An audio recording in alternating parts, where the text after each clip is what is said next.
എല്ലാവർക്കും സുഖമല്ലേ. ഇത് കുറച്ച് ദിവസം മുന്നേ എടുത്തു വെച്ച വീഡിയോ ആയിരുന്നേ. കുട്ടികൾക്ക് ബിരിയാണി വേണമെന്ന് പറഞ്ഞപ്പോൾ എന്തായാലും ഉണ്ടാക്കി കൊടുക്കാമെന്ന് കരുതി. കാരണം അരിയും ചിക്കനും ഇവിടെ ഉണ്ടായിരുന്നു. വീഡിയോ ഞാൻ തുടക്കം മുതലേ എടുത്തിട്ടുണ്ടായിരുന്നില്ല. കാരണം എന്ന് വെച്ചാൽ ഇത് എത്രയോ വട്ടം ഞാൻ ഉണ്ടാക്കിയിട്ടുണ്ടെങ്കിലും അത്ര പെർഫെക്റ്റ് ആയിട്ട് വിരലുണ്ടായിരുന്നില്ല. വെക്കുന്നതിനിടയിൽ മസാലയൊന്ന് ടേസ്റ്റ് ചെയ്തപ്പോൾ നല്ലൊരു പ്രത്യേക രുചി എനിക്ക് തോന്നിയത് കൊണ്ട് മാത്രമാണ് ഞാൻ ഇത് വീഡിയോ എടുക്കാമെന്ന് കരുതിയത്. കാരണം കടയിൽ നിന്നും നമ്മൾ ഹോട്ടലിൽ നിന്നൊക്കെ വാങ്ങി കഴിക്കുന്നത് പോലത്തെ ഒരു ചെറിയൊരു ടേസ്റ്റ് തോന്നിയത് കൊണ്ടാണ് ഞാനിത് വീഡിയോ എടുക്കാൻ തന്നെ വെച്ചത്. നമ്മൾ ഉണ്ടാക്കുന്ന ഭക്ഷണം നമുക്ക് വലിയ പ്രശ്നമൊന്നും ഉണ്ടാവില്ലല്ലോ. കാരണം എന്തെങ്കിലും ഒരു പൊടിക്ക് എന്തെങ്കിലും കൂടിപ്പോയാലോ കുറഞ്ഞു പോയാലോ നമ്മളത് അഡ്ജസ്റ്റ് ചെയ്യുമല്ലോ. അതുപോലെയല്ലല്ലോ നമ്മുടെ വീട്ടിലുള്ള മറ്റുള്ളവർ. അതുകൊണ്ട് തന്നെ വീഡിയോയിൽ ഞാൻ കൂടുതൽ ഡെക്കറേഷനോ കാര്യങ്ങളോ ഒന്നും വരുത്തിയില്ല. കാരണം എല്ലാം ഉള്ള സാധനങ്ങൾ കൊണ്ട് എല്ലാം അഡ്ജസ്റ്റ് ചെയ്തിട്ടായിരുന്നു വെച്ചത്.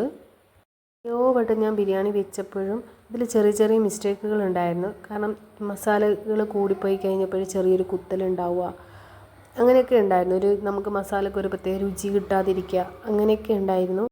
ഇപ്പോഴെന്തോ ഉണ്ടാക്കിയപ്പോൾ അങ്ങനെയൊന്നും ഉണ്ടായില്ല. ഒരു പ്രത്യേക ടേസ്റ്റായിരുന്നു. മക്കളും പറഞ്ഞു, റൈജോട്ടിനും ഇഷ്ടപ്പെട്ടു. കാരണം പൊതുവേ പുള്ളിക്കാരൻ അത്ര എന്തെങ്കിലും ഒരു മിസ്റ്റേക്ക് പറയുന്നത്, പക്ഷേ ഇതിലൊന്നും പറയാനുണ്ടായില്ല. നല്ലതാണ് പറഞ്ഞത്. Thank you for